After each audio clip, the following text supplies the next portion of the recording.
Sunday morning అందరికి స్వాగతం సుస్వాగతం. వెలుగుని వినిపించడానికి నేను వచ్చేసాను. వెలుగు పేపర్ తీసుకొని మీరు కూడా మెల్లమెల్లగా నిద్ర లేవండి. ప్రాబ్లం ఏం లేదు. మీరు నిద్ర లేచినా లైట్ గా ఇంకా బద్ధకం తీర్చుకుంటున్నా పర్లేదు. ఫోన్ పక్కనే ఉంటది కదా, ఎట్లైనా ఫోన్ చూడకుండా మనకి పొద్దున్న నిద్ర లేవగానే మోర్ దెన్ 80% మెంబర్స్ ఫస్ట్ ఫోనే చూస్తారట. సరే, ఆ విషయాలన్నీ పక్కన పెడితే ఫోన్ దగ్గరికి వెళ్ళి V6 ఫేస్బుక్ పేజ్ ఓపెన్ చేసి అందులో షేర్ కొట్టి మీతో పాటు మీ ఫేస్బుక్ ఫ్రెండ్స్ కూడా ఇన్ఫర్మేషన్ ని పాస్ ఆన్ చేసి మీరు పక్కన పెట్టి తీరిగ్గా మీ బద్ధకం తీర్చుకోండి. నేనైతే వచ్చేసాను. వెలుగు పేపర్ లో ఇవాళ చాలా ఇంట్రెస్టింగ్ వార్తలు ఉన్నాయి. ఎస్పెషల్లీ పివి శత జయంతి ఉత్సవం. సో దాని సందర్భంగా ఇవాళ స్పెషల్ ఆర్టికల్స్ కూడా వచ్చాయి, చాలా ఇంట్రెస్టింగ్ ఆర్టికల్స్. పివి నరసింహారావు అంటే మాజీ ప్రధానిగా అద్భుతమైన రిఫార్మ్స్ తెచ్చిన వ్యక్తిగా, మన తెలంగాణ బిడ్డగా అందరూ కూడా చాలా గర్వకారణంగా ఫీల్ అవుతూ ఉంటారు. ఖచ్చితంగా మౌన ముని అనేవారు, లేదా చాలా సార్లు ఆయన డెసిషన్ మేకింగ్ లో చాలా నెమ్మదిగా ఉండేవారని, లేకపోతే ఆచితూచి ఊరికే పోస్ట్ పోన్మెంట్ చేసేవారని, ఇట్లా ఎన్నో వినుంటాం కదా. ఇప్పుడు జనరేషన్ వాళ్ళకైతే ఖచ్చితంగా ది గ్రేట్ పివి నరసింహారావు గురించి చాలా తెలుసుకోవాలి. సో వారి గురించి స్పెషల్ ఆర్టికల్స్ అన్ని ఉన్నాయి వాటి వెలుగు పేపర్ లో. అలాంటి ఇంట్రెస్టింగ్ ఆర్టికల్స్ తో పాటు కరోనా టెస్ట్ల విషయంలో ఏం జరుగుతోంది, ఇదేమో ప్రైవేట్ ల్యాబ్స్ సవ్యంగా చేయట్లేదని చెప్పి అంటున్నాయి. ప్రభుత్వ ల్యాబుల్లో ఏమో మా దగ్గర శాంపిల్స్ మిగిలిపోయాయి అని చెప్పి టెస్ట్లన్నీ బంద్ పెట్టిరు. మరి ఏం చేయాలనుకుంటున్నారు? అసలు డౌట్స్ ఉన్నా, సిమ్టమ్స్ ఉన్నా ఏం చేయాలి? టెస్ట్లకు ఎక్కడికి పోవాలి? ఇది సగటు హైదరాబాదీ లేదా సగటు తెలంగాణ వ్యక్తి ఆవేదన. సో ఇలాంటి వార్తలు విశేషాలు బోలెడన్ ఉన్నాయి. వీటన్నిటిని తీసుకుని నేను మీ సౌజన్యం వచ్చేసాను. మీరు కూడా వచ్చేయండి. ముందుగా షేర్ కొట్టండి. షేర్ కొట్టేస్తే నేను కూడా స్టార్ట్ చేసేస్తాను. చలో ఠీకే, చెప్పేశాను కదా హెడ్ లైన్స్ ఏమేమి ఉన్నాయో. సో ఫస్ట్ బ్యానర్ ఐటమ్కి వస్తే కరోనా టెస్ట్లకు ఏడికి పోవాలి? ప్రైవేట్ ల్యాబ్ల టెస్టుల్లో తప్పులు ఉన్నాయన్నారు, ప్రభుత్వ ల్యాబ్స్ లో బంద్ పెట్టిండ్రు. టెస్టులు చేయించుకునేందుకు జనం తిప్పలు పడుతున్నారు.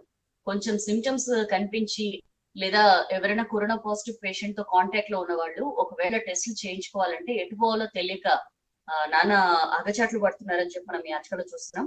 ప్రైవేట్ లో టెస్టులు బంద్ పెట్టి ఆలోచన చేస్తాం సర్కార్. ఎందుకంటే అసలు ఏంటో చాలా ఫాస్ట్ గా చేసేసినట్లు అనిపించలా. 10 రోజులే, కరెక్ట్ గా 10 days అయింది ప్రైవేట్ ల్యాబ్స్ లో కూడా టెస్ట్లకు పర్మిషన్ ఇచ్చి. ఆ పర్మిషన్ ఇవ్వడం, ఇంతలోకి ఒక ఎక్స్పర్ట్ కమిటీని వేసేయడం, ఆ కమిటీ వెళ్లి ప్రైవేట్ ల్యాబ్స్ లో మొత్తం పరిశీలన చేయడం, అసలు ఏం బాగాలేదు, నెగిటివ్ వాళ్ళకి కూడా పాజిటివ్ అని రిపోర్ట్స్ ఇస్తున్నారు, వాళ్ళు పీపీ కిట్లు వేసుకోలేదు, ఇట్లా రకరకాలుగా ఆ నివేదికలో బోల్డ్ అనే అంశాలు పెట్టి నివేదిక ఇచ్చేయడం ఇంత ఫాస్ట్ గా జరిగిపోయాయి కదా.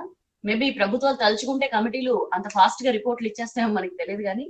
సో ఇవన్నిటిని చూసి రిపోర్ట్లు ఎక్స్పర్ట్ కమిటీ ఇచ్చిన రిపోర్ట్ ని సాకుగా చూపించి ప్రైవేట్ ల్యాబ్స్ లో బంద్ పెట్టి ఆలోచన చేస్తాం సర్కార్. ప్రైవేట్ ల్యాబ్స్ లో టెస్ట్లు ఆపేస్తే ఆలోచన చేస్తుందని చెప్పి వస్తున్న వార్తలు. సో లోపాలున్న ల్యాబ్ల పేర్లు మాత్రం బయట పెట్టట్లా. సరే, ఇంత మాట్లాడారు, అక్కడ సరిగా జరగట్లేదు అది ఇది అని చెప్పి ఇన్ని మాటలని ఈ పర్టికులర్ ప్రైవేట్ ల్యాబ్ లో సరిగా లేదు, ఈ పర్టికులర్ ల్యాబ్ లో సరిగా లేదని చెప్పి పేర్లు ఎందుకు చెప్పరు, పేర్లు ఎందుకు బయట పెట్టారనే ఒక క్వశ్చన్ మాత్రం ఎరైజ్ అవుతున్న సిచ్యుయేషన్.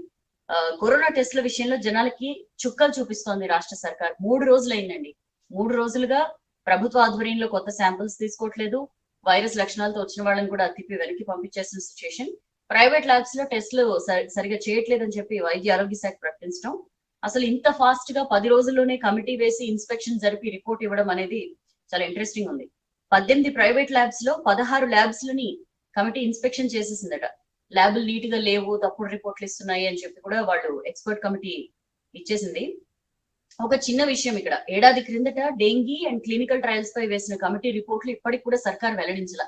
బట్ ఈ 10 రోజుల్లో పర్మిషన్ ఇచ్చిన ఈ 10 రోజుల్లోనే మొత్తం కమిటీ తిరగడము, వాళ్ళు ఇచ్చిన రిపోర్ట్, దాన్ని మొన్ననే హెల్త్ బులెటిన్ లో రిలీజ్ చేయడం, అంతా చాలా చకచక జరిగిపోయాయి.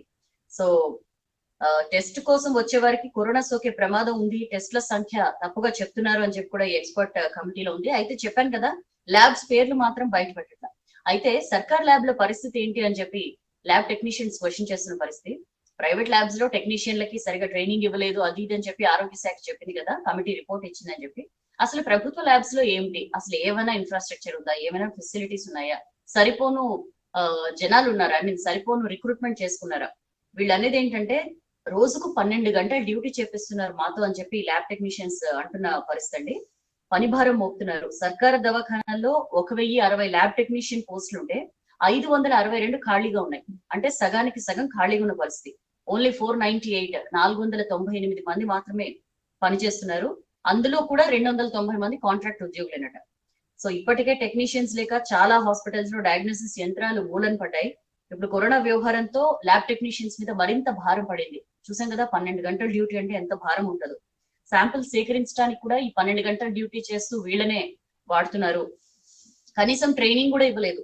మనం ఎక్స్పర్ట్ కమిటీ ఇచ్చిన రిపోర్ట్ లో అసలు ట్రైన్డ్ ప్రొఫెషనల్స్ కాదు వాళ్ళు, ప్రైవేట్ ల్యాబ్స్ లో శాంపిల్స్ అవి తీసుకుంటున్న వాళ్ళు, టెస్టులు చేస్తున్న వాళ్ళని చూసాం కదా. స్వయంగా సర్కార్ ల్యాబ్ లో ఉన్న టెక్నీషియన్స్ చెప్తున్నది ఏంటంటే అసలు మాకు సరైన ట్రైనింగ్ కూడా ఇవ్వలేదు, మా మీద విపరీతమైన పని భారం మోపుతున్నారు అని చెప్పి. మరి చూద్దాం ప్రభుత్వం దీనికి ఏం ఆన్సర్ చెప్తుందో.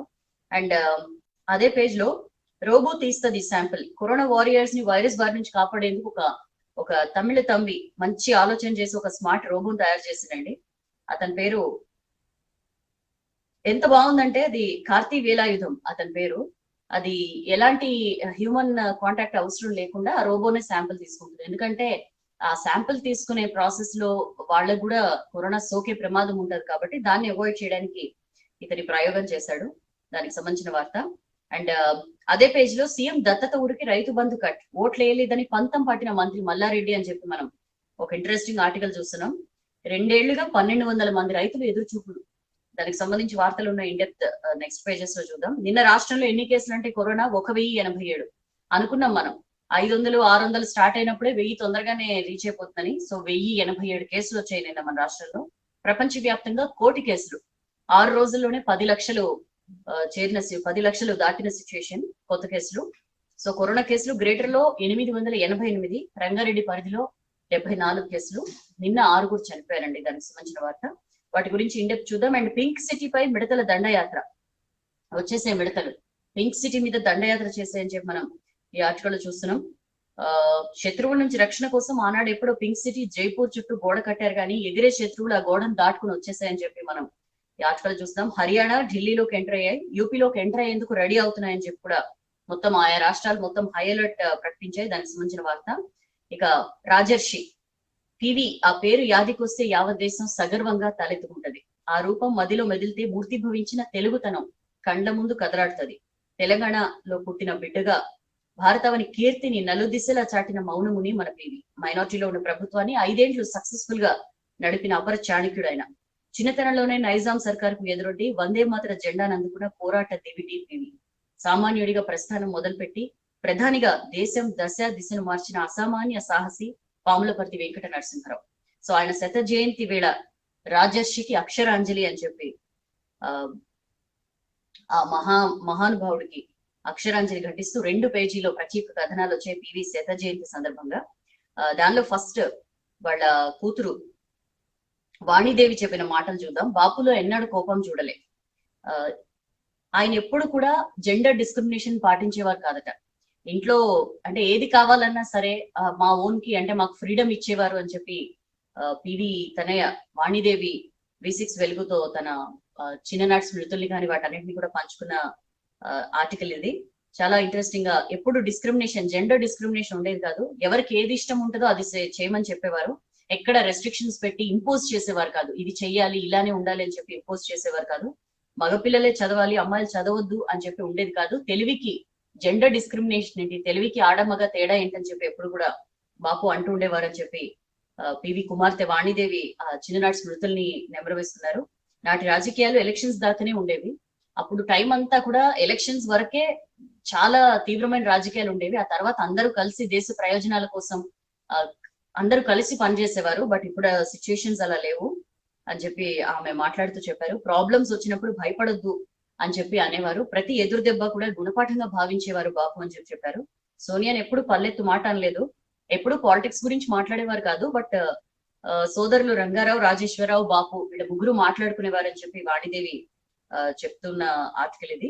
నాకైతే పాలిటిక్స్ తెలీదు. ఎప్పుడు కూడా కాంగ్రెస్ అధ్యక్షురాలు సోనియాని బాపు విమర్శించిన విషయం అయితే ఎప్పుడు తెలీదు. ఆయన ఒక్క మాట కూడా ఎప్పుడు సోనియాని అనలేదు అని చెప్పి కూడా మాట్లాడారు. అంతిమ సంస్కారంపై ఇప్పటికీ బాధ అనిపిస్తుంది.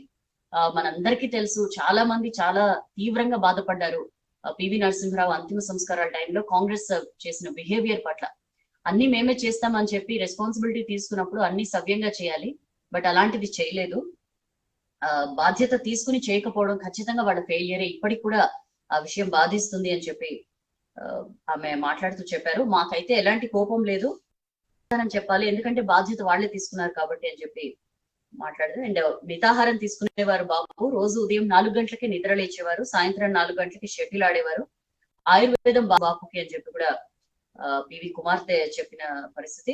సాహిత్యం అంటే చాలా ఇష్టం. ఒకవేళ ఆయన రాజకీయాల్లోకి రాకపోతే మంచి సాహితీవేత్త అయ్యేవారు, ఖచ్చితంగా నోబెల్ అందుకునేవారు అని చెప్పి చెప్తున్నారు. ఇన్సైడర్ 2 ప్రింట్ చేయిస్తామని చెప్పి కూడా ఆమె చెప్పారండి. బాపు 60 ఏళ్ల వయసులో కంప్యూటర్ నేర్చుకున్నారు. పేజ్ మేకర్ మొదలుకుని లాంగ్వేజెస్ వరకు అన్ని వచ్చు.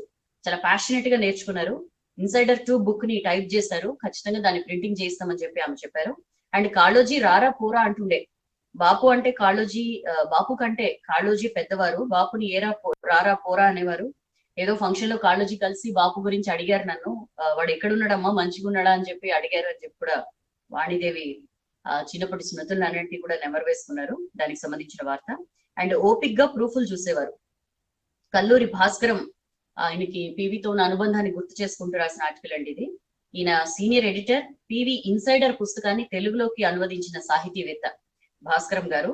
సో ఆయనకు శత జయంతి వందనాలు అని చెప్తూ ఆయన ఎప్పుడైతే ఈ ట్రాన్స్లేషన్ టైంలో, అనువాదం టైంలో ఆయనతో తరచూ మాట్లాడడం కానీ, ఆయన్ని కలవడం కానీ, లేకపోతే ఈ టైంలో వాళ్ళిద్దరి మధ్య జరిగిన సాహిత్యానికి సంబంధించి జరిగిన చర్చలు కానీ, వీటన్నిటిని కూడా ఆయన ఈ ఆర్టికల్లో రాశారు. ప్రూఫ్ రీడింగ్ ప్రతి అధ్యాయం నేను చూడాల్సిందేనని చెప్పి పివి షరతు పెట్టేవారు. ఈయన రాసింది కంపోజ్ చేయించి ప్రూఫ్ రీడింగ్ చేసి ఢిల్లీకి కంటైనర్ లో పంపించడం, అక్కడ వీళ్ళ ఢిల్లీ ప్రతినిధి వాటిని పివి గారికి పంపే ఏర్పాటు చేయడం, ఆయన వాటిని చూసి తిప్పి పంపడం, ఇలా చివరి దాకా జరిగింది. ఎక్కడా కూడా ప్రూఫ్ రీడింగ్ చేయకుండా పివి పంపించేవారు కాదు అని చెప్పి ఈ ఆర్టికల్లో ఆయన రాశారు. ఒకసారి ఆయన లోపలి మనిషి ప్రూఫ్లు దిద్దుతున్న సంగతి పత్రికల్లో ఫస్ట్ పేజ్ లో వచ్చిందట.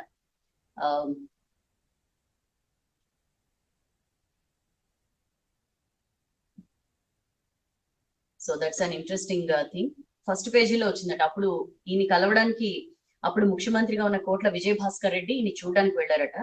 అప్పుడు ఆయన ఆసుపత్రి బెడ్ మీద కూర్చుని ప్రూఫ్లు దిద్దుతున్నారట. ఏదో చిన్న అనారోగ్యంతో ఆసుపత్రి పాలైతే ఆ టైంలో కూడా ఆయన ఇన్సైడర్ అనువాదానికి సంబంధించి ప్రూఫ్స్ దిద్దుతున్నారు. ఆయన బయటకు వచ్చి పత్రికల వరకు చెప్పారట. అది ఆయన అలా చెప్పడం ఫస్ట్ పేజ్ వార్త అయింది అప్పట్లో అని చెప్పి కూడా ఆయన నెంబర్ వేసుకున్నారు. అండ్ ఆయన జ్ఞాపక శక్తి మెమరీ పవర్ ఆశ్చర్యం కలిగించేదని చెప్పి కూడా భాస్కరం గారు ఆయన ఆర్టికల్లో రాశారండి. అనువాద పద్ధతి మీద ఆయన కొన్ని అభిప్రాయాలు ఉండేవి. కలిసినప్పుడు వాటిని వివరించేవారు. మామూలుగా ఇంగ్లీష్ నుంచి తెలుగు చేసేటప్పుడు అందులో తెలుగుదనాన్ని, తెలుగు నుడికారాన్ని తేవాలని చెప్పి అనుకుంటాం. కానీ ఇంగ్లీష్ సామెతల్ని కానీ, నుడికారాన్ని కానీ తెలుగు సామెతల్లోకి, నుడికారంలోకి మార్చాలనుకుంటాం. పివి గారు అది సరికాదని చెప్పి అనేవారు. ఇంగ్లీష్ సామెతల్ని, నుడికారాన్ని ఉన్నది ఉన్నట్లు అనువదించాలని చెప్పి అనేవారు అని చెప్పి ఆయన నెంబర్ వేసుకున్నారు. అండ్ ఆల్సో ఆయనకి ఎంత జ్ఞాపక శక్తి అంటే, ఒకసారి ఆయన అమెరికా వెళ్ళారట. అమెరికా ప్రూఫ్స్ చూసి పంపించేసి అమెరికా వెళ్ళారు. ఒకరోజు అక్కడ నుంచి ఫోన్ చేసి, మీకు పంపించిన అధ్యాయాల్లో ఫలానా అధ్యాయంలో, ఫలానా పేజీలో, పేరాలో ఫలానా మాట బదులు ఇంకో మాట ఉంటే బాగుంటుందని చెప్పి సూచించారట. సో మేము అవాక్ అయ్యాము ఆయన మెమరీ పవర్ చూసి అని చెప్పి కూడా ఆయన భాస్కరం గారు నెంబర్ వేసుకున్న సిచ్యుయేషన్. అండ్ ఇంకా ఆశ్చర్యం ఏంటంటే, నెల రోజుల క్రితం కలిసినప్పుడు ఏ సబ్జెక్ట్ లో ఎక్కడ సంభాషణ ఆగిందో నెల రోజుల తర్వాత తిరిగి సరిగ్గా ఆ సబ్జెక్ట్ లో అక్కడి నుంచే సంభాషణ స్టార్ట్ చేసేవారు. ఇది ఇంకొక ఎగ్జాంపుల్ ఆయన మెమరీ పవర్ కి అని చెప్పి ఆయన మాట్లాడుతూ ఆయన అనుభవాల్ని నెమరు వేసుకున్నారు. దానికి సంబంధించిన వార్త. అండ్ తెలుగు అంటే తగని ప్రేమ. పివి నరసింహారావు చాలా మందికి తెలుసు, బహుభాష కోవిదులు. ఆయన 17 భాషలు వచ్చాయి ఆయనకి. అయితే విశ్వనాథ సత్యనారాయణ రాసిన 1000 పడగలు నవలను హిందీలోకి అనువదించారు. ప్రధానిగా ఉన్న రోజుల్లో ఒకసారి హైదరాబాద్ లో జరిగిన అవధానాలకు వచ్చి పృచ్ఛకుల్లో ఒకరిగా పాల్గొని అవధానిని ఆశీర్వదించి వెళ్లారు. అంత ఇష్టం ఆయనకి తెలుగు భాష అంటే. ఇలాంటి సమ్మిట్స్ లో వాటిలో తెలుగు భాష అంతరించిపోతుందా అన్న చర్చ వచ్చినప్పుడు ఆయన ఒక్కటే మాట అనేవారట, తెలుగు భాష స్వయం పోషకత్వం గలది, తనను తాను బతికించుకోగలదు, ఆ శక్తి మన భాషకు ఉంది అని చెప్పి. సో తెలుగు భాషకు సంబంధించి ఆయన ప్రేమ ఆ మాటల్లోనే కనిపిస్తుంది. మెత్తటి పులి, మామూలుగా ధర్మరాజుని మెత్తటి పులి అని చెప్పి అంటూ ఉంటారు, తిక్కన అనేవారట. ఈ ఉపమానం పివి నరసింహారావుకు సరిగ్గా సరిపోతుంది అని చెప్పి మనం ఇక్కడ చూస్తున్నాం. ఆయన ప్రధాన అయ్యే సమయానికి చీఫ్ ఎలక్షన్ కమిషనర్ గా టిఎన్ శేషన్ ఉండేవారు. ఆయనది మొత్తం సింగిల్ హ్యాండెడ్ గా ఉండేదన్నమాట ఎలక్షన్ కమిషన్. అయితే ఇట్లా కాదు, ఇట్లా అయితే నియంతృత్వం వస్తుంది అని చెప్పి, ఏదైనా ప్రజాస్వామికంగా ఉండాలి, చర్చ జరగాలి అని చెప్పి అటోక ఇటోక అంటే అప్పటి నుంచి ఎలక్షన్ కమిషన్ లో 3 సభ్యుల్ని పెట్టడం స్టార్ట్ చేశారనమాట. That was the decision taken by PV Narasimha Rao. So దీని వల్ల ఏమైందంటే చీఫ్ ఎలక్షన్ కమిషనర్ ఏకపక్షంగా నిర్ణయాలు తీసుకోకుండా 3లో మెజారిటీ డెసిషన్ కే ముందుకు వెళ్లే పరిస్థితి వచ్చింది. సో ఆయన మెత్తటి పులి, మెత్తగానే కఠినమైన నిర్ణయాలు తీసుకునేవారని చెప్పి మనం అక్కడ చూస్తున్నాం. అండ్ నా అంత సీనియర్ కి ఇంత చిన్న పదవ అని చెప్పి అర్జున్ సింగ్ అలిగారట.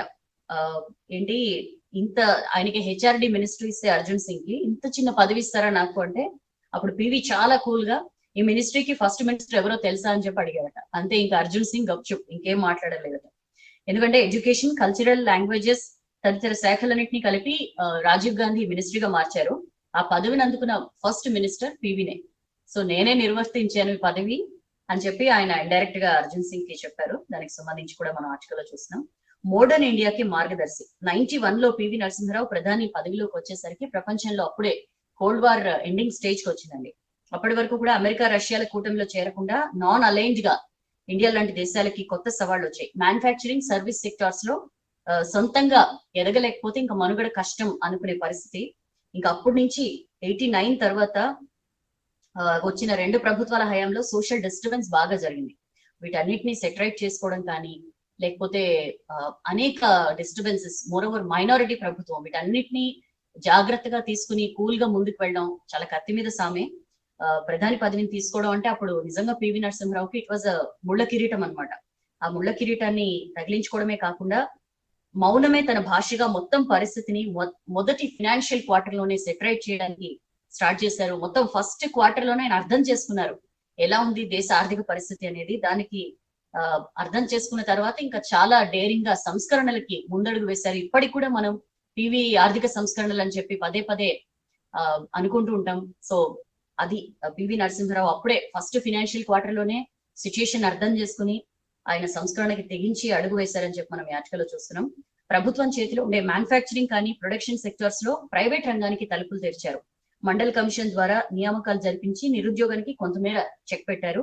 అల్లకల్లోలంగా ఉన్న పంజాబ్ లో ఎన్నికలు నిర్వహించి ప్రజా ప్రభుత్వాన్ని ఏర్పాటు చేశారు. ఇవన్నీ కూడా ఆయనకు ఎదురైన సవాళ్లే ప్రధానిగా పదవి తీసుకునే టైంకి. జమ్మూ కాశ్మీర్ లో వేర్పాటువాదుల్ని కట్టడి చేయగలిగారు. ఆర్థిక రంగంలో పివి తీసుకొచ్చిన సంస్కరణలతో దేశ ఆర్థిక, పారిశ్రామిక రంగం పూర్తిగా కొత్త పుంతలు తొక్కింది అని చెప్పి మనం ఈ ఆర్టికల్ చూస్తున్నాం. దాంతోనే ఆయన తెచ్చిన రిఫార్మ్స్ తో దేశీయంగానే కాక అంతర్జాతీయంగా కూడా భారత కీర్తి ప్రతిష్టల్ని ఆయన పెంచగలిగారు. అంటే సరైన సమయంలో సరైన వ్యక్తులు, సంక్షోభానికి కరెక్ట్ టైంలో కరెక్ట్ వ్యక్తులు, పరిష్కారం కరెక్ట్ పర్సన్స్ ని చూస్ చేసుకోవాలి సొల్యూషన్స్ కోసం అని చెప్పి పివి నమ్ముతుండేవారు. 91 లో ఆయన ప్రధాని కాగానే ఆనవాయితీకి భిన్నంగా నాన్ పొలిటికల్ ఎకనామిస్ట్ ని ఫినాన్స్ మినిస్టర్ గా తీసుకున్నారు. దాని ఫలితమే సంస్కరణలు అవన్నీ కూడా. ఫస్ట్ ఆర్బీఐ మాజీ గవర్నర్ ఐజీ పటేల్ ని ఆర్థిక మంత్రిగా తీసుకోవాలని చెప్పి అనుకున్నారట. ఆయన ఒప్పుకోక ఆయననే మన్మోహన్ సింగ్ ని రెఫర్ చేశారట. సో పటేల్ సిఫార్సుతోనే మన్మోహన్ సింగ్ ని కేబినెట్ లోకి తీసుకున్నారు. పివి మన్మోహన్ కాంబినేషన్, వాళ్ళ జోడీ తీసుకున్న నిర్ణయాలతో Indian bankers, commerce, industry, stock ఎక్స్చేంజ్ల రూపురేఖలే మారిపోయాయి. చాలా మందకొడిగా సాగిన ఇండియా ప్రయాణం ఒక్కసారిగా వేగం పుంజుకుందని చెప్పి ఇప్పటికి కూడా ఆర్థికవేత్తలు చెప్తూ ఉంటారు. అండ్ పోఖ్రాన్, మనకి పోఖ్రాన్ అణు పరీక్షలు అనగానే అన్డౌటెడ్లీ మనకి వాజ్పేయి గుర్తుకొస్తారు. బట్ ఒకనొక సందర్భంలో వాజ్పేయి చెప్పిన మాట నేను మీకు ఇక్కడ చెప్తాను. అంతా రెడీగా ఉంది, పోయి ముట్టించడమే తరువాయి అని చెప్పి పివి చెప్పారు. ఆయన చనిపోయినప్పుడు వాజ్పేయి చెప్పిన మాటలు అనమాట ఇది. అంటే పివి ఫస్ట్ 3 years ఆర్థిక సంస్కరణలపై దృష్టి పెట్టారు. ఆ తర్వాత 2వ విడత పోఖ్రాన్ అణు పరీక్షలకి రంగం సిద్ధం చేశారు. అన్ని సెట్ చేసి పెట్టారు. బట్ ఆ తర్వాత ఇంకా అధికారంలోకి రాలేకపోయారు కాబట్టి అంతా సెటరేట్ చేసి పెట్టారు. రెడీగా ఉంది, పోయి ముట్టించడమే తరువాయి అని చెప్పి వాజ్పేయితో అన్నారట. సో పోఖ్రాన్ అణు పరీక్షల క్రెడిట్ అంతా పివిదేనని చెప్పి స్వయంగా వాజ్పేయి కూడా ఒప్పుకున్నారు. ఆయన రెడీ చేసిన సామగ్రితో ప్రయోగం జరిపించాం అంతే నేను అని చెప్పి కూడా వాజ్పేయి నెంబర్ వేసుకున్న సిచ్యుయేషన్. సో దానికి సంబంధించి వార్త. నెక్స్ట్ పేజ్ కి వస్తే, నెక్స్ట్ పేజ్ లో పివి కోసం పవార్ ను ఒప్పించిన దివంగత కాకా వెంకటస్వామి ఆత్మకథ మేరా సఫర్ లో రాసిన ఆర్టికల్ అండి ఇది. ఆయన మొత్తం అందరూ కూడా 91 లో జరిగిన మధ్యంతర ఎన్నికల్లో కాంగ్రెస్ పార్టీకి సంపూర్ణ మెజారిటీ రాలేదు, 244 గెలుచుకున్నారు. ఆన్ ద అదర్ సైడ్ 120 స్థానాలతో లోక్సభలో 2వ పెద్ద పార్టీగా బీజేపీ అవతరించింది. సో కంప్లీట్ మెజారిటీ రాలేదు, అయినా సరే సింగిల్ లార్జెస్ట్ పార్టీగా ప్రభుత్వ ఏర్పాటు కాంగ్రెస్ ముందుకు వచ్చింది. మిగిలిన పార్టీలు కూడా కాంగ్రెస్ ని సపోర్ట్ చేయడానికి ఒప్పుకున్నాయి. సో ప్రభుత్వ ఏర్పాటుకైతే లైన్ క్లియర్ అయింది. బట్ ఈ మైనారిటీ గవర్నమెంట్ ని నడిపేది ఎవరు అన్న చర్చ వచ్చినప్పుడు వెంకటస్వామి స్వయంగా పివి నరసింహారావు అభ్యర్థిత్వాన్ని చెప్పారు. నాట్ ఓన్లీ కాక మొత్తం చాలా మంది మెజారిటీ సభ్యులు పివి పేరే సిఫార్సు చేశారు అని చెప్పి మనం ఈ ఆర్టికల్లో చూస్తున్నాం. ఎందుకంటే ఆయన ఏ గ్రూప్ కి చెందని నాయకుడిగా అండ్ సీఎం గా చేసిన అనుభవం, ఇట్లా ఆయన అనుభవం దృష్ట్యా పివిని సెలెక్ట్ చేసుకుంటే మంచిది అని చెప్పి వీళ్ళందరూ సజెస్ట్ చేశారు. అండ్ ఇందిరాగాంధీ అంటే పివికి చాలా గౌరవం, అభిమానం. 1969 లో కాంగ్రెస్ లో మొదటిసారి చీలికి వచ్చినప్పుడు కూడా ఇందిరా సైడ్ నిలిచారు పివి నరసింహరావు అని చెప్పి ఈ ఆర్టికల్లో దివంగత కాక రాసిన సిచ్యుయేషన్. సో వీటన్నిటి నేపథ్యంలో పార్టీ క్లిష్ట పరిస్థితిలో ఉందన్న కారణంతో ప్రధాని పదవి చేపట్టడానికి కూడా పివి నరసింహరావు ఒప్పుకున్నారు. అప్పటికే ఆయన యాక్టివ్ పాలిటిక్స్ కి కొంచెం దూరంగా ఉంటుండే, బట్ ఏంటంటే చాలా క్లిష్టమైన పరిస్థితులు కాబట్టి ఆయన ముందుకు వచ్చారు అని చెప్పి కూడా ఇందులో ఉంది. సో అందరూ పివి అభ్యర్థిత్వానికి ఒప్పుకుని ప్రమాణ స్వీకార ప్రయత్నాల్లో ఉంటే మహారాష్ట్రకు చెందిన శరద్ పవార్ అడ్డుపులు వేశాడు. నేనేం తక్కువ, నేను ప్రధాని పదవికి అన్ని రకాలుగా నేను యోగ్యుడే అని చెప్పి శరద్ పవార్ అప్పుడు అడ్డుపులు వేసిండు. నేను కూడా ప్రధాని రేస్ లో ఉన్నానని చెప్పి ప్రకటించిండు. మహారాష్ట్రకు చెందిన ఎంపీలతో పాటు కొంతమంది ఉత్తరాది సభ్యుల మద్దతు తనకు ఉందని చెప్పి కూడా శరద్ పవార్ చెప్పాడు. అప్పుడు స్వయంగా కాకా వెంకటస్వామి ఆయనతో మాట్లాడి, శరద్ పవార్ తో మాట్లాడి పివిని ప్రధాని చేయాలని చెప్పి ఒప్పించిన అని చెప్పి ఈ ఆర్టికల్లో కాకా రాసుకుని వచ్చారు. అండ్ పవార్ ను నేను ఎందుకు బుజ్జగించినంటే అప్పటిదాకా దక్షిణాది నుంచి ఎవరు ప్రధాని కాలేదు. సో ఫస్ట్ టైం దక్షిణాది నుంచి, మన తెలంగాణ నుంచి పివి నరసింహరావు ప్రధాని అయ్యే అవకాశం వస్తే ఖచ్చితంగా అది జరగాలి అని చెప్పి నేనే స్వయంగా వాళ్ళు వీళ్ళు ఎందుకని చెప్పి నేనే ఇన్వాల్వ్ అయ్యి శరద్ పవార్ తో మాట్లాడినా అని చెప్పి తన ఆటోబయోగ్రఫీలో కాక రాసుకొచ్చారు. సో మన్మోహన్ సింగ్ కు కీలకమైన ఆర్థిక శాఖ అప్పగించారు. అప్పటి నుంచి ఏ రకంగా సంస్కరణలు కొత్త పుంతలు తొక్కాయో మనకి తెలుసు అని చెప్పి కూడా ఈ ఆర్టికల్లో ఉంది. అండ్ పివి హయాంలోనే ఎన్నో జాతీయ అంతర్జాతీయ సమస్యలు దేశాన్ని చుట్టుముట్టినాయి. ఢిల్లీ, ముంబైలో ఉగ్రవాద దాడులు కానీ, నాగాలాండ్, అసోం, మణిపూర్ లో తీవ్రవాదం పెరగడం కానీ, వీటన్నిటినీ కూడా చాలా కూల్ గా ఆయన సెట్ చేసిన పరిస్థితి అని చెప్పి ఈ ఆర్టికల్లో మనం చూస్తున్నాం. అండ్ చాలా శాఖలు కూడా నిర్వహించారండి కాక పివి నరసింహరావు కేబినెట్ లో. గ్రామీణాభివృద్ధి శాఖ సహాయ మంత్రి, కేబినెట్ హోదాతో టెక్స్టైల్ శాఖ, కార్మిక శాఖల మంత్రిగా చాలా కీలకమైన చట్టాలను కూడా తీసుకొచ్చారు.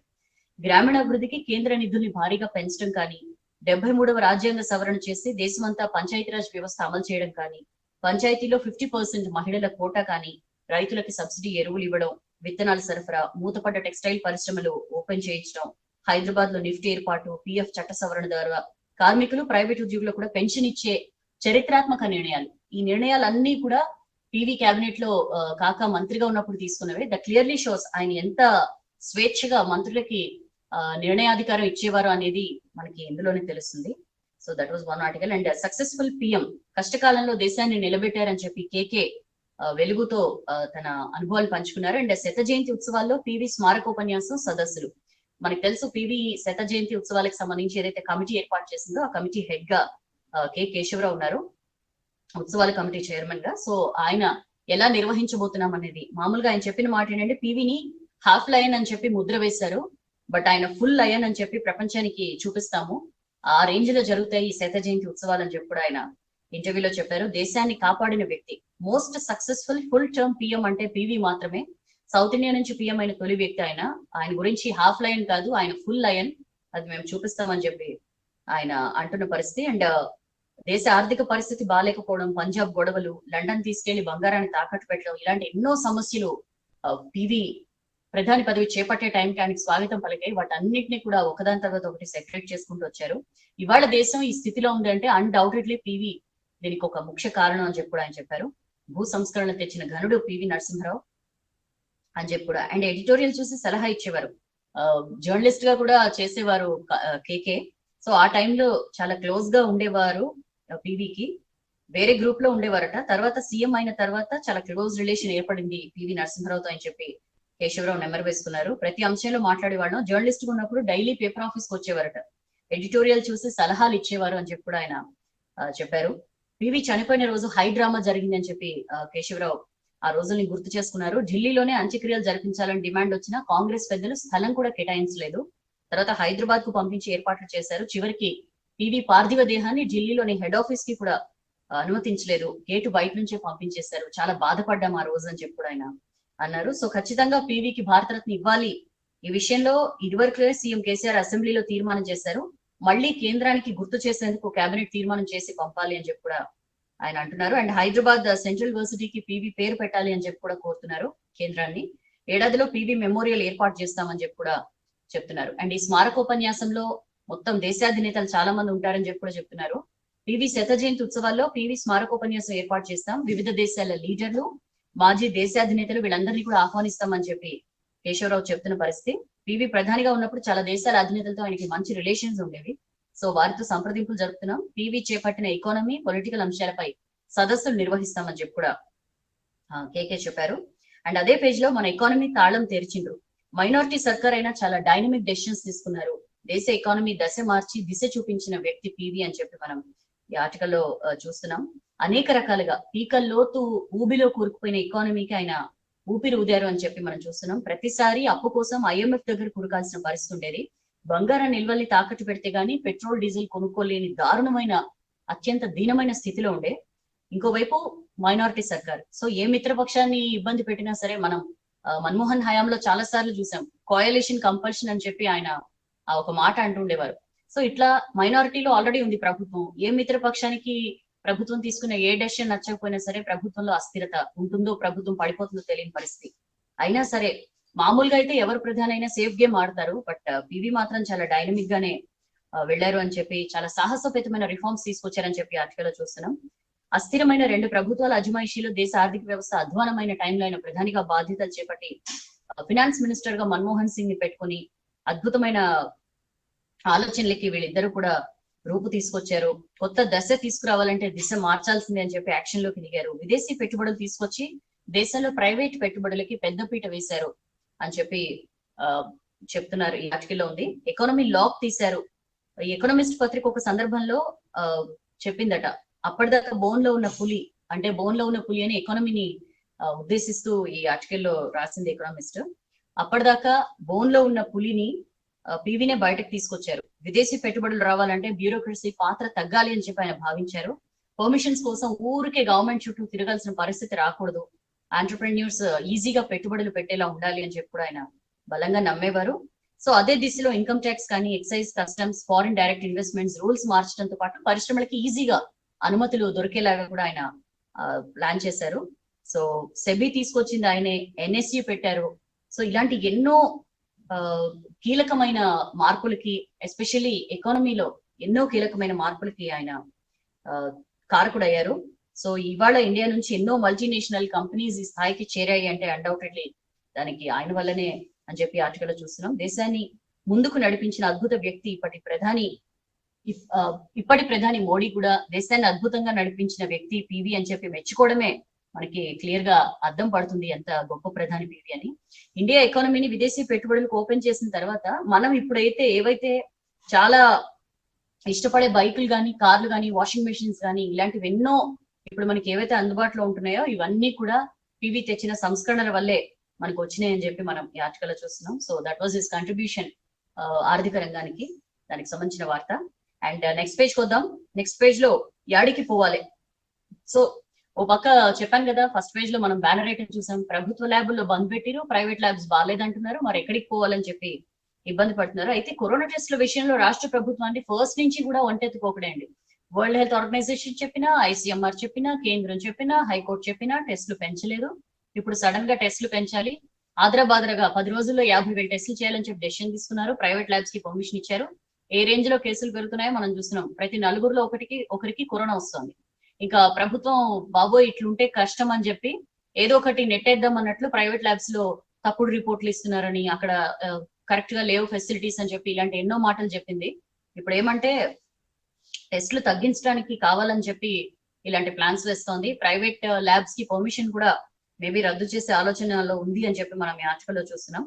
ఎందుకంటే ఇప్పుడు ఉన్నటువంటి ప్రైవేట్ ల్యాబ్స్ లో టెస్టింగ్ బాగలేదని చెప్పి అనడం ఏంటి. అండ్ మీకు ఇంకో విషయం గుర్తుంటే, ప్రభుత్వ ల్యాబుల్లో పరీక్షలు బంద్ పెట్టిన తర్వాత ఆ శాంపిల్స్ ని ఒక్కొక్క శాంపిల్స్ కి 1900 పే చేస్తూ ప్రైవేట్ ల్యాబ్స్ లో టెస్టింగ్ కి పంపిస్తామని చెప్పి కూడా చెప్పారు పబ్లిక్ హెల్త్ డైరెక్టర్. మరి ప్రైవేట్ ల్యాబ్స్ లో అంత ఫెసిలిటీస్ బాగలేకపోతే వీళ్ళ శాంపిల్స్ కూడా అక్కడికి పంపించి ఎట్లా టెస్టులు చేపిస్తారు అనేది అర్థం కాని పరిస్థితి. ఎనీవేస్, మామూలుగా కరోనాకు సంబంధించి అన్నిటినీ కూడా దాచిపెడుతుంది గవర్నమెంట్. ఇప్పుడు ప్రైవేట్ ల్యాబ్స్ విషయంలో అనుసరిస్తున్న వైఖరి చాలా డౌట్స్ ఎరైజ్ చేస్తున్నాయని చెప్పి మనం ఈ ఆర్టికల్ చూస్తున్నాం. టెస్ట్ల కట్టడి కోసమే సర్కార్ ఇదంతా చేస్తోంది, ప్రైవేట్ ల్యాబ్స్ మీద రకరకాల వ్యాఖ్యలు చేస్తోంది అని చెప్పి ఈ ఆర్టికల్ లో చూస్తున్నాం. అండ్ అదే పేజ్ లో ఇంట్లోనే ట్రీట్మెంట్, కరోనాకు స్పెషల్ ప్యాకేజీలు ప్రకటిస్తున్న ప్రైవేట్ ఆసుపత్రులు. ప్రైవేట్ ఆసుపత్రులకి పర్మిషన్ ఇచ్చిన తర్వాత మాక్సిమం ఏంటంటే అన్ని చోట్ల ఫుల్ అయిపోయిందండి. ప్రైవేట్ లేదా గాంధీ అని తేడా లేదు, అన్ని చోట్ల కూడా ఫుల్ అయిపోయిన సిచ్యువేషన్. బాగా క్రిటికల్ అయితే తప్పించి హాస్పిటల్లో అడ్మిట్ చేసుకోలేని పరిస్థితులు ఉన్నాయి, ఇటు కార్పొరేట్ కానీ లేకపోతే అటు ప్రభుత్వ దవాఖానలు కానీ. అందుకని ఏం చేస్తున్నారంటే సింటమ్స్ లేని వాళ్ళని లేదా మైల్డ్ సింటమ్స్ ఉన్న వాళ్ళని, ఇలాంటి వాళ్ళందరినీ కూడా హోమ్ ఐసోలేషన్ లో ఉండమని చెప్పి ప్రభుత్వం సూచిస్తోంది. ఈవెన్ ప్రైవేట్ హాస్పిటల్స్ కూడా అదే ఫాలో అవుతున్నాయి.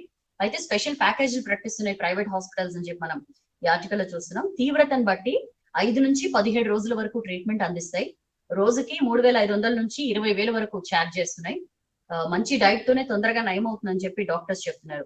So basic and advanced packages Hyderabad కి చెందిన పెద్ద పెద్ద కార్పొరేట్ హాస్పిటల్స్, యశోద కానీ, కిమ్స్ కానీ, continental, Medicover, century, care, continental, ఇలాంటి ఎన్నో హాస్పిటల్స్ స్పెషల్ హోమ్ ట్రీట్మెంట్ అందిస్తున్నాయని చెప్పి మనం ఈ ఆర్టికల్ చూస్తున్నాం. ఆ పేషెంట్ పరిస్థితిని బట్టి, కరోనా తీవ్రతని బట్టి బేసిక్ అని లేకపోతే అడ్వాన్స్డ్ అని చెప్పి ప్యాకేజీలు అందిస్తున్నాయి. 5 రోజుల నుంచి 17 రోజుల వరకు ఉంటుందండి ట్రీట్మెంట్. సో వీళ్ళు ట్రీట్మెంట్ టైంలోనే ఈ ప్యాకేజ్ తో పాటు ఒక కిట్ ఇస్తారు.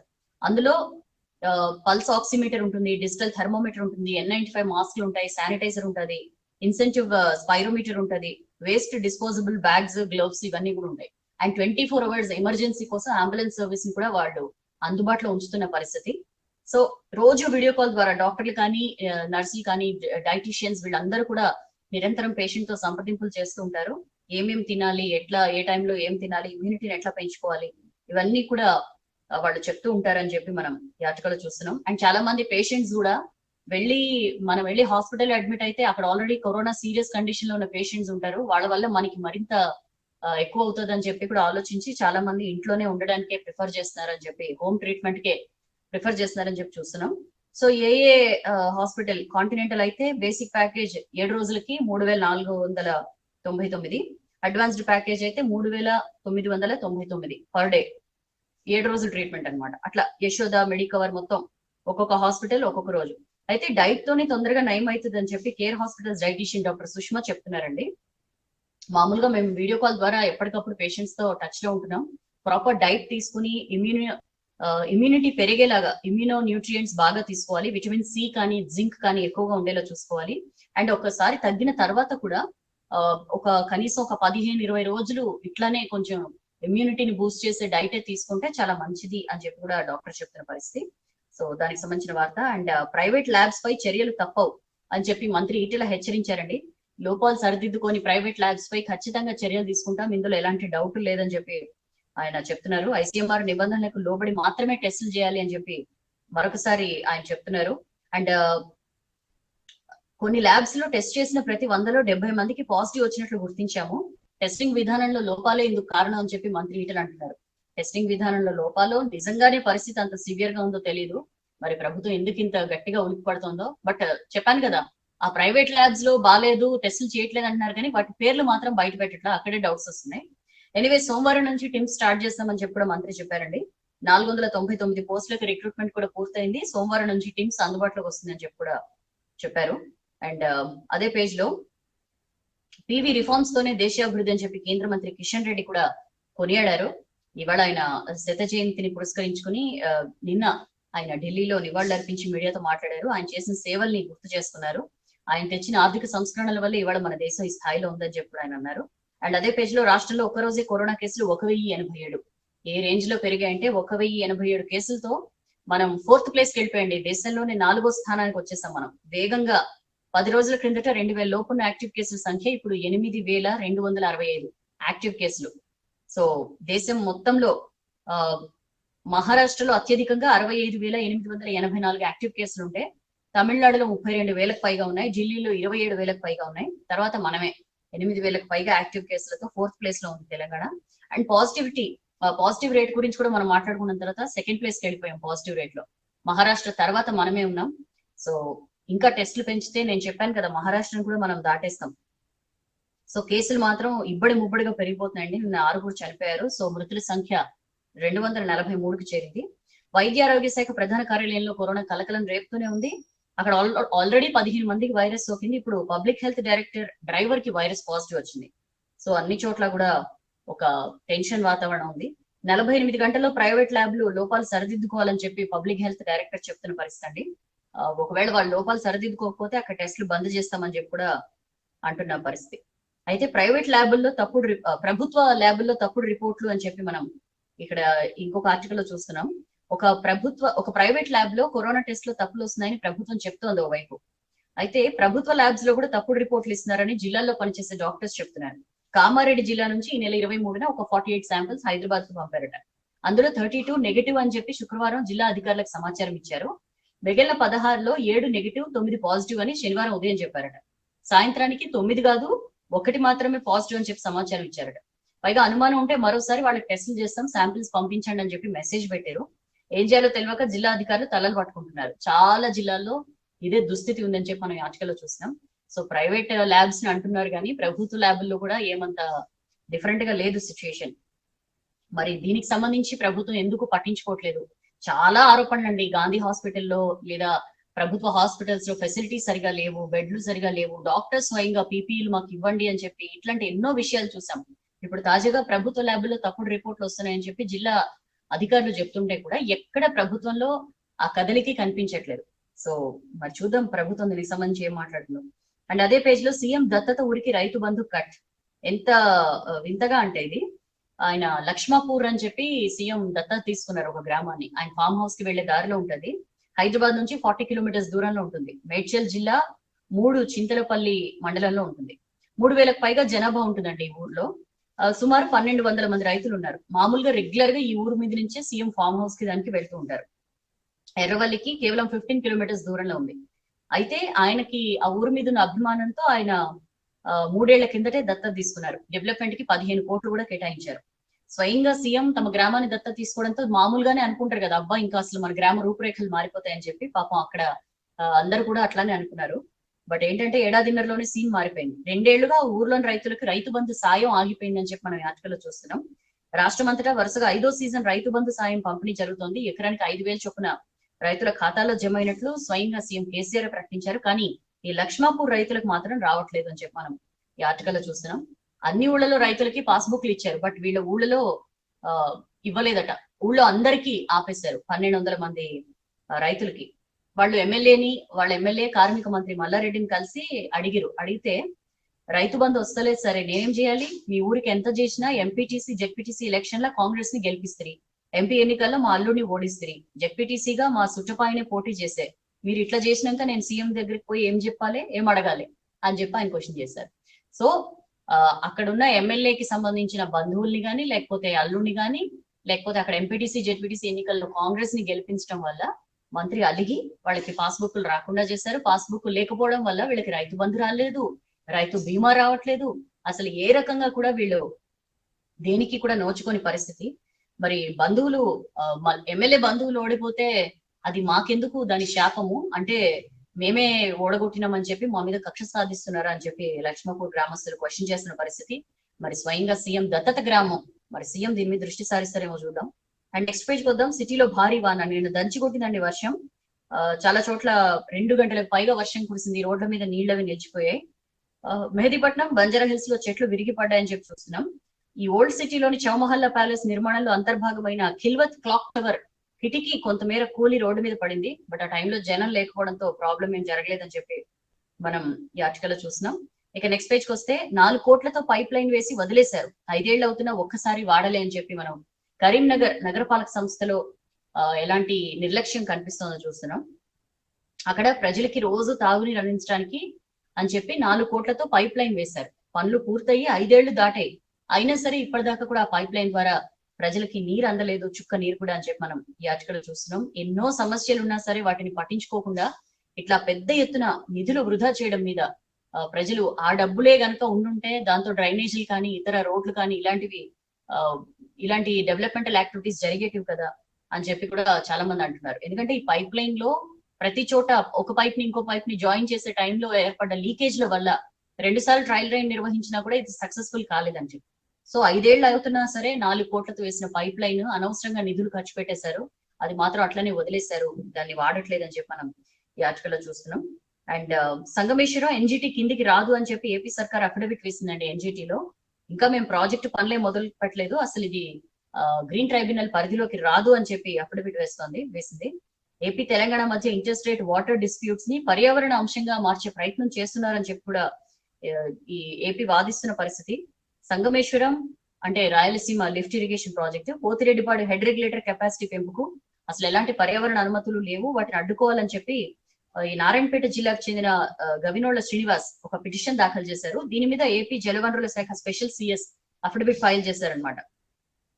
మావి ఎన్జిటి పరిధిలోకి రావు, అసలు పాలమూరు రంగారెడ్డికి అనుమతులు లేవు అని చెప్పి ఈ ఇందులో వాదిస్తున్న పరిస్థితి. అయితే అన్ని అనుమతులు తీసుకుంటాం, ఖచ్చితంగా నోటిఫికేషన్ జారీ చేస్తామని చెప్పి ఏపీ జలవనరుల శాఖ స్పెషల్ సిఎస్ చెప్తున్నారు. ఇంకా ప్రాజెక్టు పనులే మొదలు పెట్టలేదు, అప్పుడే ఇలాంటి వ్యాఖ్యలు ఏంటి అని చెప్పి దానికి సంబంధించిన వార్త. అండ్ నెక్స్ట్ పేజ్ కి వస్తే మిడతల ముట్టడి ఢిల్లీ బోర్డర్ దాకా వచ్చి అటు నుంచి ఫరీదాబాద్ వైపు గాలి ఎటు వీస్తే అటు మిడతల దండు కదులుతూ ఉంటుంది, మనకు తెలుసు. సో ఢిల్లీ, హర్యానా, యూపీలో హై అలర్ట్ ప్రకటించారండి. అవసరమైన ఇన్సెక్టిసైడ్ స్ప్రే చేసేందుకు కూడా రెడీగా ఉన్నారు. విండోస్ అవి ఓపెన్ చేయొద్దని చెప్పి ప్రజలకు ఆఫీసర్లు సూచిస్తున్నారు.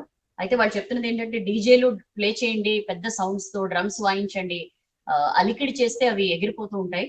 సో అది అప్రమత్తంగా ఉండాలని చెప్పి అధికారులు చెప్తున్నారు. ఎటు చూసినా మిడతలే కనిపిస్తున్నాయి. సో హర్యానా ప్రభుత్వం హై అలర్ట్ ప్రకటించిందని చెప్పి మనం ఈ ఆర్టికల్లో చూస్తున్నాం. స్ప్రేయింగ్ ఫెసిలిటీస్ అన్నింటినీ కూడా అందుబాటులోకి తెచ్చారు. సో మరి మిడతల గుంపు గుర్గావ్ నుంచి ఫరీదాబాద్ వైపు కదిలింది, మధ్యాహ్నానికి టౌన్ లోకి వచ్చింది, అటు నుంచి యూపీ వైపు వెళ్లే అవకాశం ఉంది అని చెప్పి మనం ఈ ఆర్టికల్లో చూస్తున్నాం. అండ్ పైలట్లు జాగ్రత్తగా ఉండాలని చెప్పి ఢిల్లీ ఎయిర్ ట్రాఫిక్ కంట్రోల్ సూచించిందండి. ఎందుకంటే టేక్ ఆఫ్ టైంలో, ల్యాండింగ్ టైంలో ఈ మిడతల దండు వల్ల మొత్తం అంతా విజిబిలిటీ ప్రాబ్లం వచ్చి ఇబ్బందులు అవుతాయి, కాబట్టి కొంచెం జాగ్రత్తగా ఉండాలని చెప్పి. సో యూపీ, హర్యానాకు కంట్రోల్ టీమ్స్ కూడా వెళ్ళాయి ఈ మిడతల్ని కంట్రోల్ చేయడానికి. అండ్ దానికి సంబంధించిన వార్త. అండ్ అదే పేజ్ లో కరోనాను ఎదుర్కొనేందుకు 5 ఆయుధాలు, ఢిల్లీ సీఎం కేజ్రీవాల్ ప్రకటన. సెరోలాజికల్ సర్వే స్టార్ట్ అయిందండి. మనకు తెలుసు ఢిల్లీలో ప్రతి ఇంట్లో ప్రతి ఒక్కరిని కూడా టెస్ట్ చేయాలని చెప్పి డెసిషన్ తీసుకున్నారు. సో అరవింద్ కేజ్రీవాల్ 5 స్టెప్స్ ని ప్రకటించారండి. యాక్షన్ ప్లాన్ ని రిలీజ్ చేశారు. హాస్పిటల్స్ లో బెడ్ల సంఖ్య పెంచడం, testing, isolation, pulse oximeters and oxygen concentrators, plasma therapy.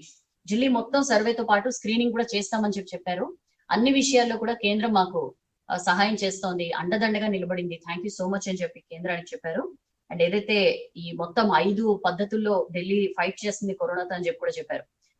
Lockdown ఎత్తేసాక corona కేసులు పెరుగుతాయి ఢిల్లీలో అని ఊహించాము, బట్ ఈ స్థాయిలో పెరుగుతాయని చెప్పి అనుకోలేదు అని చెప్పి కూడా కేజ్రీవాల్ చెప్పారు. ఖచ్చితంగా సెటరైట్ చేస్తాం, బట్ మరొకసారి లాక్డౌన్ విధించే ఆలోచన అయితే లేదు అని చెప్పి ఆయన మాట్లాడారు. అండ్ కరోనాపై పోరులో ముందున్నామని చెప్పి ప్రధాని మోడీ అన్నారండి.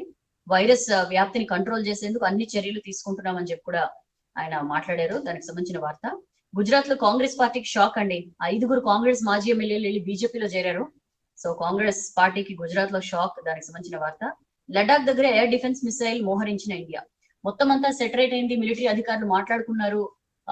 మొత్తం ఈ డిసెంగేజ్మెంట్ కి సంబంధించి ఒక సుహృద్భావ వాతావరణంలో చర్చలు జరిగాయని చెప్పి మనం అనుకున్నాం కదా, బట్ అలాంటి టెన్షన్స్ ఏం తగ్గినట్లు కనిపించట్లా.